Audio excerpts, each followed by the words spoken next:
হ্যাঁ মা, ওর নাম মিথিলা। ও শুধু তোমার ছোট ছেলের বউ নয়, ও অনেক পড়াশোনা জানাও মেয়ে। বিএ পাশ করেছে ও। প্রণাম নিন মা, আশীর্বাদ করুন যেন আমি এই বাড়ির মর্যাদা রক্ষা করতে পারি। বেঁচে থাকো মা, তোমার মতো গুণবতী মেয়ে এই বাড়িতে আসায় আমি খুব খুশি হয়েছি। ওসব বিয়ে পাশের গল্প আমাদের শোনাস না অভি। আমাদের এই চাষার সংসারে হাত পা চালিয়ে কাজ করতে হয়। এখানে কলম দিয়ে ভাত আসবে না। পড়াশোনা জানা মেয়ে কি আর গোবর ঘাঁটতে পারবে, নাকি উনুন ধরাতে পারবে? দাদা, এসব তুমি কি বলছো? মিথিলা তো তোমাদের সম্মান দিতেই এসেছে। ও শিক্ষিত বলে কি কাজ করতে পারবে না? মাত্র আজই ও আমাদের ঘরে এলো, আর তোমরা এভাবে বলছো ওকে? ওরে বাবারে, এখনই বইয়ের ওপর এত দরদ! দুদিন পর কি করবে? ও যখন বলবে বৌদি তোমার তো বুদ্ধি নেই, তুমি তো মূর্খ, তখন? আর মা, আপনি তো আহ্লাদে আটখানা হচ্ছেন, কিন্তু মনে রাখবেন বেশি শিক্ষিত মানুষ কিন্তু অহংকারী হয়। আমার মতো খাটাখাটনি করা মানুষের সাথে ওর কি আর মিলবে? দিদি ভাই, শিক্ষা তো মানুষকে নম্র হতে শেখায়, অহংকার করতে নয়। আমি পড়াশোনা করেছি যাতে জীবনটাকে সঠিকভাবে বুঝতে পারি। আপনাদের সেবা করার সুযোগ পেলে আমি নিজেকে ধন্য মনে করব। থাক থাক, আর অত জ্ঞান দিতে হবে না। বাড়িতে আসতে না আসতেই মুখে এত কথা, বাকি দিন তো পড়েই আসে। চলো রমেশ, চলো এখান থেকে। তুমি কিছু মনে করো না মা, ওদের স্বভাবটা একটু রুক্ষ, পরে সব ঠিক হয়ে যাবে দেখো। আপনি চিন্তা করবেন না মা, আমি ধৈর্যও ধরতে জানি মা।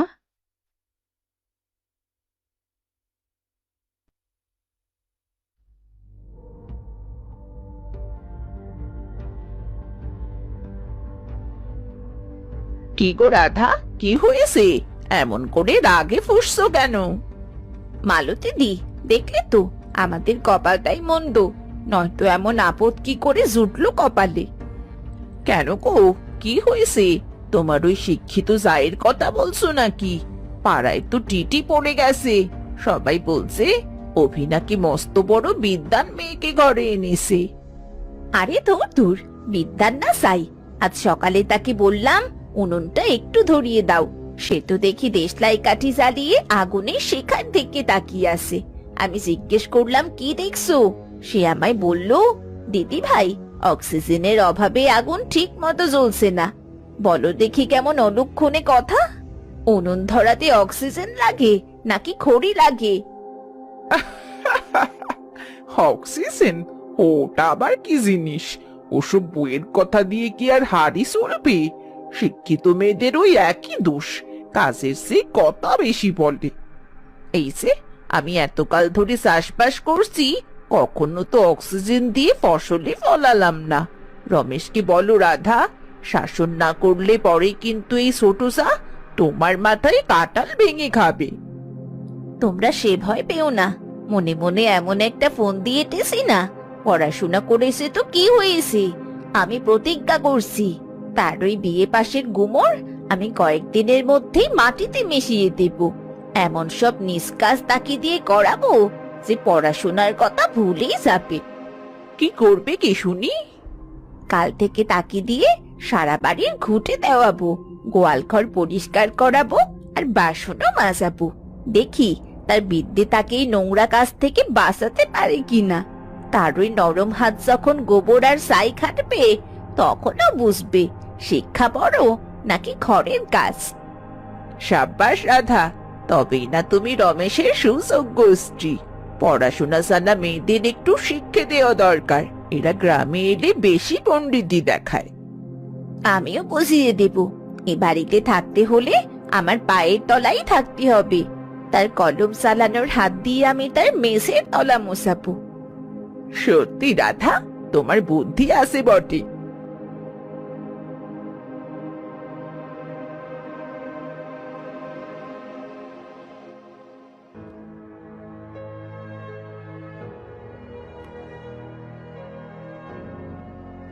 কি হলো মেম সাহেব, ওইটুকু বাসন মাজতেই কি হাঁপিয়ে উঠলেন?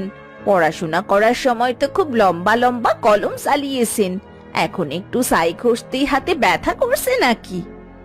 না দিদি ভাই, আমি তো কাজ করছি। কাজ করতে আমার কোনো কষ্ট নেই, তবে ধোয়ার কারণে চোখটা একটু জ্বলছে, এই যা। ঢং করবে না একদম, চোখ চলছে। জমিদারের মেয়ে এসেছেন আমাদের উদ্ধার করতে। এই বাড়িতে থাকতে হলে এই ধোয়া আর ছাইয়ের সাথেই থাকতে হবে। আপনার ওই বিয়ে পাশের সার্টিফিকেট দিয়ে কি পেটে ভাত যাবে? রাধা, তুই শুধু শুধু মেয়েটাকে কেন এভাবে কথা শোনাচ্ছিস? সকাল থেকে ও এক ফোঁটা জলও মুখে দেয়নি, সব কাজ একাই করছে। ও তো কোনো অভিযোগ করছে না। আপনি চুপ করুন তো মা। আপনি তো এই আদিক্ষেতা দিয়ে ওর মাথাটা খেয়েছেন। শিক্ষিত বউ পেয়ে আপনার ডানা গজিয়েছে। কি হয়েছে কি এখানে? সকাল সকাল চিল্লামিল্লি করে মাথা খারাপ করে দিচ্ছ কেন রাধা? দেখছো না গো, তোমার মা শিক্ষিত বউয়ের গুণগান গাইছে, আমি নাকি ওনাকে দিয়ে খাটাচ্ছি। মা, তোমাকে বারবার বলেছি পক্ষ নিয়ে কথা বলবে না। ও যদি কাজ না করতে পারে তবে বাপের বাড়ি চলে যাক। এই বাড়িতে বসে বসে বই পড়ার বিলাসিতা চলবে না। আর আমাদের কথা পছন্দ না হলে তুমিও ওর সাথে আলাদা গিয়ে থাকতে পারো। রমেশ, তুই নিজের মাকে এভাবে বলতে পারলি? ছোট বৌমা আসার পর থেকেই তোরা ওর সাথে কেমন ব্যবহার করছিস? ও কি একটা কথাও বলেছে? মা, আপনি শান্ত হন। মাফ করবেন দিদি ভাই, মাফ করবেন বর্দা। আমার কারণে আপনারা মন খারাপ করবেন না, আমি সব কাজ এক্ষুনি গুছিয়ে দিচ্ছি।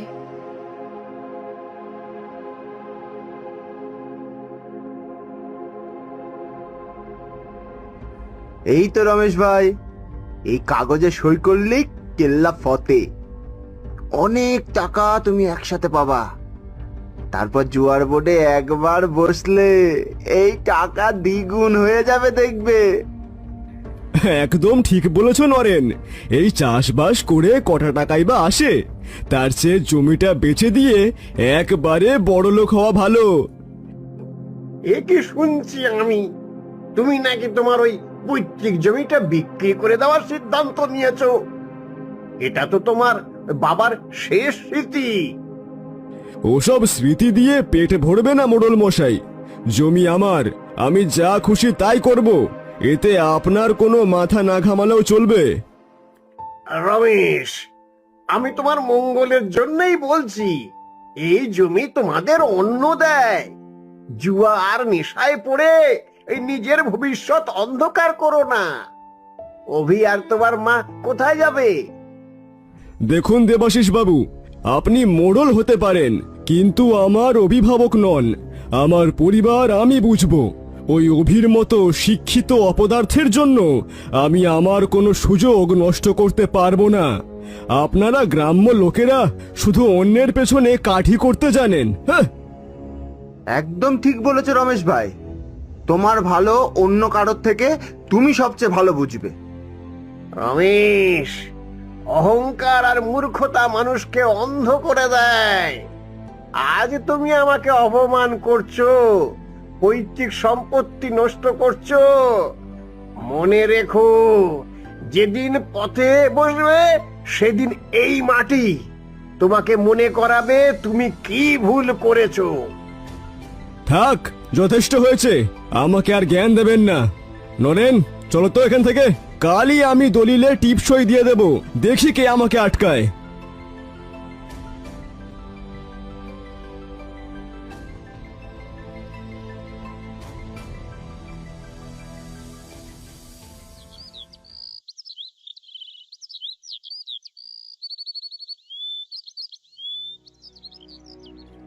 রমেশ, রমেশ, বাইরে বেরিয়ে এসো।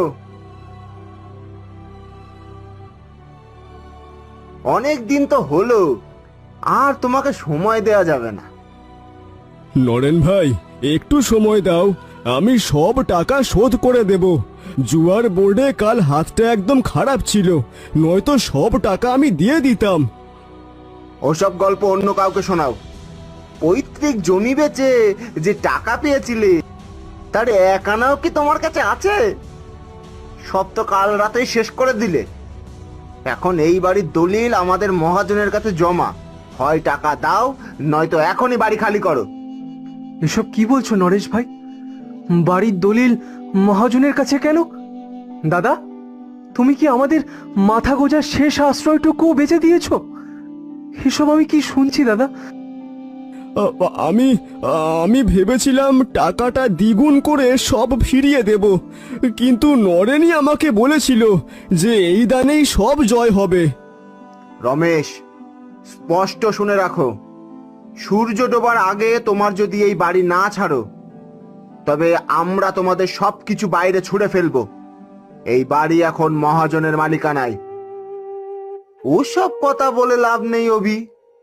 যে ভাই নিজের মায়ের মাথার উপরে ছাদ বিক্রি করে দেয় তার প্রতি করুণা করার সময় আমাদের নেই।